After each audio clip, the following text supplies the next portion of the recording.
પાકિસ્તાન સાથેની આંતરરાષ્ટ્રીય સરહદને અડીને આવેલા બનાસકાંઠાના પ્રસિદ્ધ યાત્રાધામ નડાબેટ આજુબાજુનો રણ વિસ્તાર ગત શનિવારે જાતવાન અશ્વોની હણહંટાટીથી ગુંજી ઉઠ્યો હતો અને ઊંટો તેમજ ડોગ ટીમે પણ આ રણમાં અવનવા કરતબો રજૂ કરી ઉપસ્થિત સૌકોના દિલ જીતી લીધા હતા।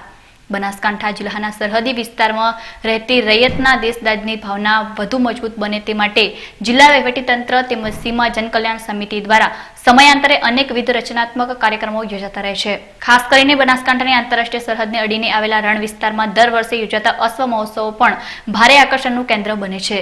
ત્યારે આ વર્ષે પણ ગુજરાત સરકારના રાજ્ય કક્ષાના આરોગ્ય અને પરિવાર કલ્યાણ મંત્રી શંકરભાઈ ચૌધરીની વિશેષ ઉપસ્થિતિમાં ગત શનિવારે પ્રસિદ્ધ યાત્રાધામ નડાબેટ ખાતે યોજાયેલા અશ્વ સ્પર્ધાએ ભારે આકર્ષણ જમાવ્યું હતું।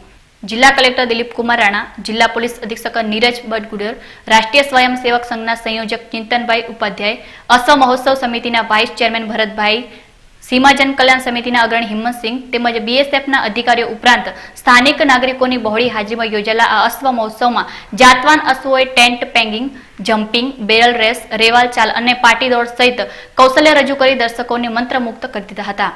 આ અશ્વ મહોત્સવ દરમિયાન ઊંટ અને અશ્વોની માર્ચ પાસ્ટ ઉપરાંત ડોગ શોએ પણ ભારે આકર્ષણ જમાવ્યું હતું અને આ નડાબેટ આજુબાજુનો રણ વિસ્તાર અશ્વોની હણહણાટીથી ગુંજી ઉઠ્યો હતો।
બનાસકાંઠા સરહદી નડાબેટ વિસ્તારમાં ગત શનિવારે યોજાયેલી આ અશ્વ સ્પર્ધા તેમજ કેમલ શોમાં વિજેતા થયેલા સ્પર્ધકોને મંત્રી શંકરભાઈ ચૌધરી તેમજ અન્ય મહાનુભાવોના વરદ હસ્તે ઇનામો તેમજ મોમેન્ટો આપી પ્રોત્સાહિત કરાયા હતા।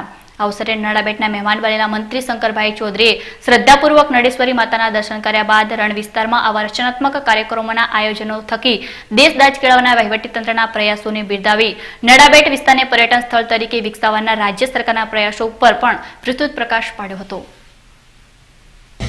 ભાઈઓ, સીમા જન કલ્યાણ સમિતિનો આપણે આભાર માનીએ કે આપણને સતત એક દિશા આપી અને આ દિશાએ આપણે આગળ વધી રહ્યા છીએ। પહેલા વર્ષે ઘોડા લાવવા ક્યાંથી, ઘોડા આવશે કે કેમ, આવ્યા પછીની વ્યવસ્થા શું થશે, કોણ કરશે, આવા અનેક પ્રશ્નો હતા, પરંતુ લીડિંગ પોલીસ તંત્રએ લીધું અને પોલીસના ઘોડા પણ આવ્યા અને સાથે સાથે જે આપણા ઘોડેશ્વરો હતા એના જે પાણીદાર આપણા ઘોડાઓ હતા એમણે શરૂઆત કરી અને ઘોડાઓ આવ્યા, રવેલ વાત હોય, પાટી કાઢવાની હોય, બાકી અલગ અલગ બધી કરામતો અહીંયા આવી। ધીમે ધીમે આ વાત ભુજ સુધી પહોંચી। આ વખતે ભુજથી પણ ઘોડેશ્વર મિત્રો પાણીદાર ઘોડાઓ સાથે અહીંયા આવ્યા છે, સૌરાષ્ટ્રની અંદરથી પણ પાણીદાર ઘોડાઓ સાથે અહીંયા આવ્યા છે અને કેટલાક વિશેષ પ્રકારની બ્રાન્ડ છે જે ઘોડાની અંદર પણ ખૂબ અલગ પ્રકારની જાત જે કહેવાય છે, જેની કિંમત 50 લાખની ઘોડાનું કહેવાય, એવા પ્રકારના ઘોડાઓ પણ અમદાવાદથી સ્પેશિયલ આજે આપણા વિસ્તારની અંદર આવ્યા છે। આપણા માટે કદાચ આ નાનકડી ઘટના આજે હશે, પરંતુ આ વાવેલું બી એ એક વખત એ પ્રમાણનું બનાવવું છે કે આખું ગુજરાત અને આખું હિન્દુસ્તાન એ આપણી આ અશ્વસો જોવા માટે આવે, આપણી આ સરહદ જોવા માટે આવે, માં નડેશ્વરીના દર્શન કરવા માટે આવે। આ કરેલી શરૂઆત આજે 3 વર્ષ માત્ર થયા છે અને 3 વર્ષની અંદર આપણે આ સ્થિતિ સુધી પહોંચ્યા છે। સરહદમાંથી દર વખતે માઇગ્રેશન કરીને લોકો બહાર જતા હતા રોજગારી માટે, શિક્ષણ માટે બહાર। હવે માં નર્મદાજીના પાણી આ ધરતી ઉપર આવ્યા શિક્ષણની પણ વ્યવસ્થા થવા માંડી. હવે અહીંના લોકોએ જે માઇગ્રેશન કરીને બહાર હિજરત કરીને કમાવા જવું પડતું હતું, મજૂરી કરવા જવું પડતું હતું, એ બંધ થયું. પણ આપણે તો સ્થિતિ એ ઊભી કરવી છે કે બહારથી લોકો સરહદ ઉપર આવી અને અહીંયા રહે, અહીંયા સીમાની અંદર જનસંખ્યા વધે તો આપણો દેશ પણ શક્તિશાળી બને.